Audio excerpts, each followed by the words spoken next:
Nancy Jones had kept her silence for more than a decade. She'd lived through the rumors, the tributes, and the endless comparisons to the woman the world still called the First Lady of country music. But when she finally spoke, her words changed everything fans thought they knew about George Jones and Tammy Wynette.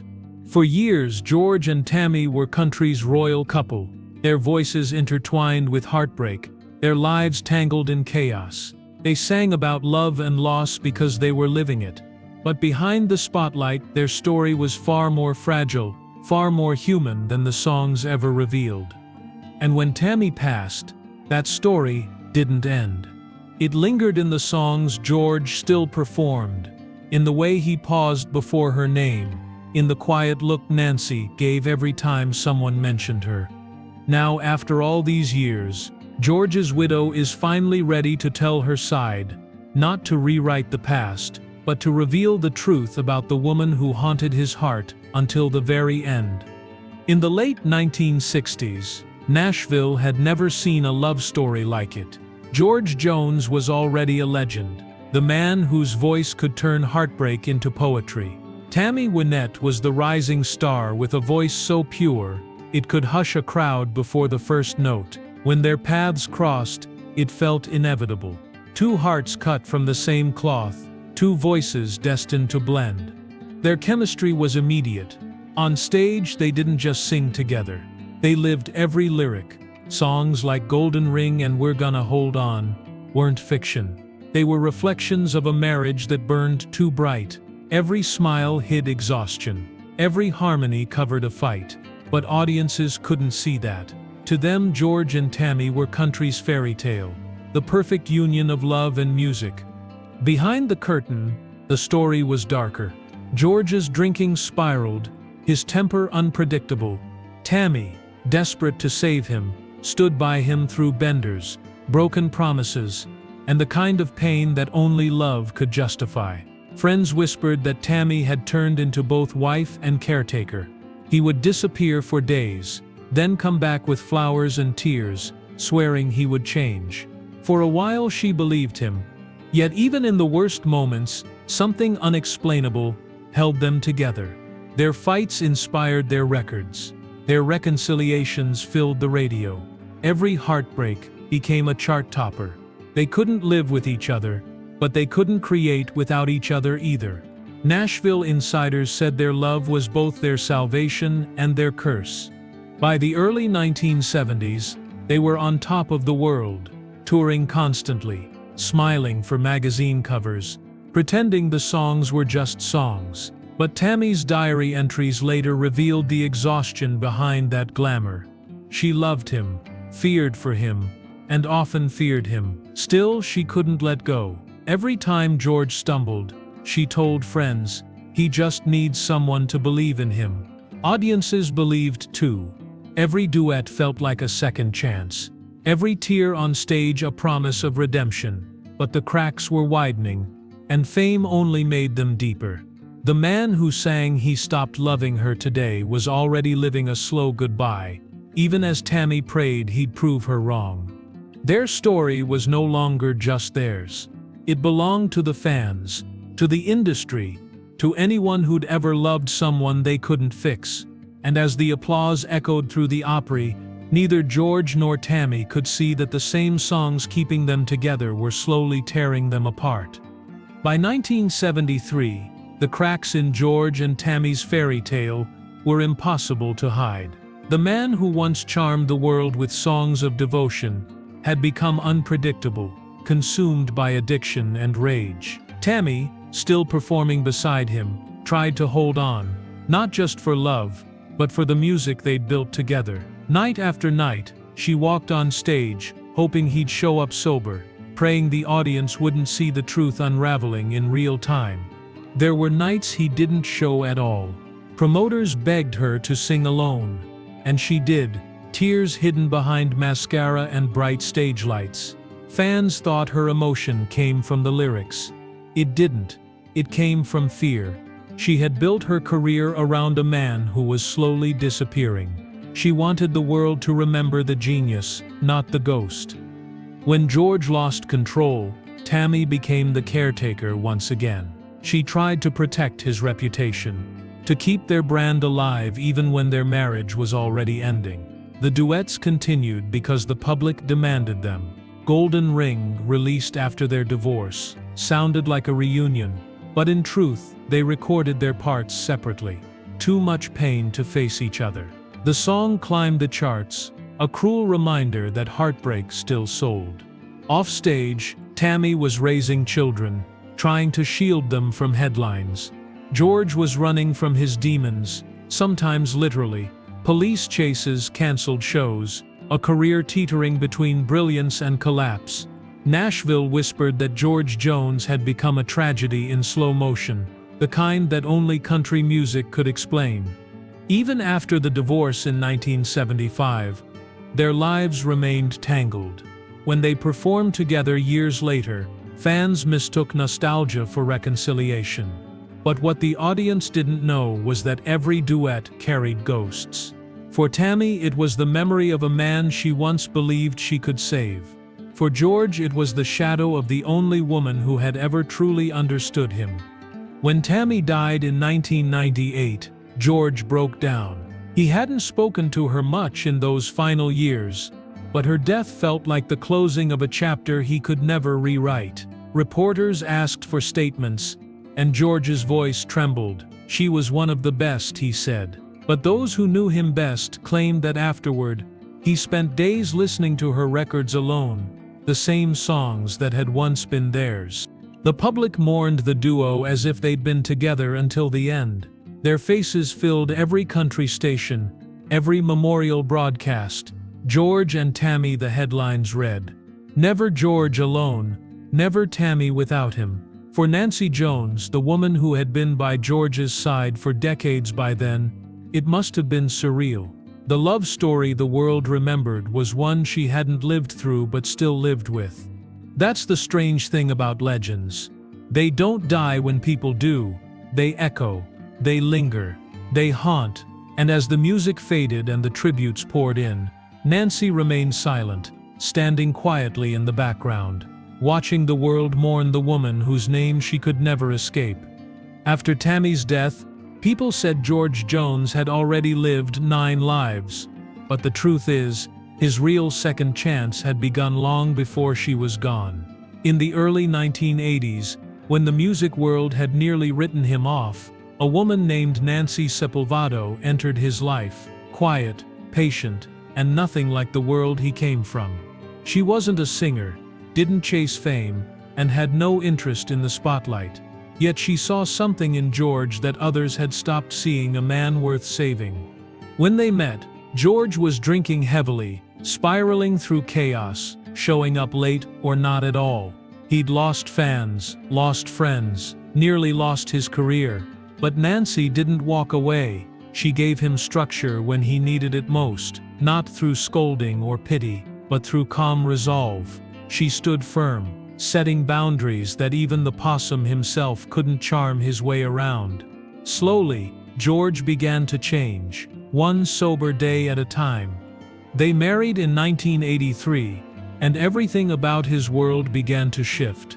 For the first time, his life wasn't defined by drama or heartbreak. He started showing up for rehearsals, honoring his commitments, and rebuilding the respect that years of addiction had stripped away. Friends later said Nancy wasn't just his wife. She was his lifeline. She handled the finances, managed his bookings, even kept the liquor out of the house. George called her his angel, the one who taught him discipline and peace. But even as she helped him heal, the ghost of Tammy Wynette was never far away. Fans still wanted to hear the duets. Radio hosts still introduced him as one half of George and Tammy. Whenever he performed Golden Ring or We're Gonna Hold On, the audience erupted, not for George alone, but for the memory of the couple they still romanticized. Nancy understood this, though it wasn't easy. She once said that being with George meant sharing him with history. Tammy's name lingered in interviews, tribute shows, and the occasional fan letter that arrived addressed to both of them. Nancy never corrected anyone. She didn't try to rewrite the past, because she knew that part of George's identity was built on the woman he once loved. What mattered to her was who he had become, a man sober, grounded, and devoted. By the time George entered his later years, he often spoke of gratitude. He knew how close he had come to losing everything. He gave Nancy the credit publicly, calling her the reason I'm still alive. Yet every now and then, his songs betrayed something deeper. When he sang "He Stopped Loving Her Today," there was a heaviness that audiences could feel but couldn't name. It wasn't just a song anymore, it was confession, memory, and grief all at once. Nancy never asked what he thought about when he performed it. She didn't need to.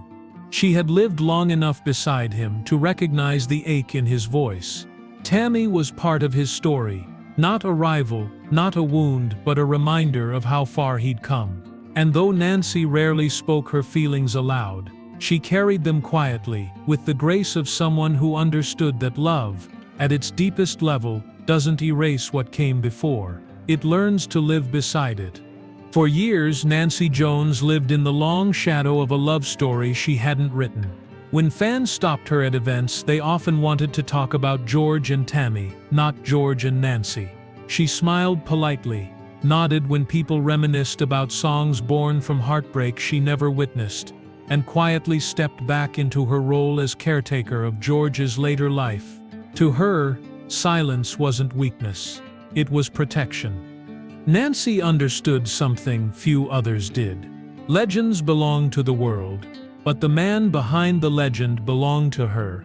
She saw George when the cameras were off, when the memories of the Opry faded, when age and guilt caught up to him. There were nights he'd stare at old photographs, tracing his younger face beside Tammy's, lost in thought. Nancy didn't interrupt. She let him remember.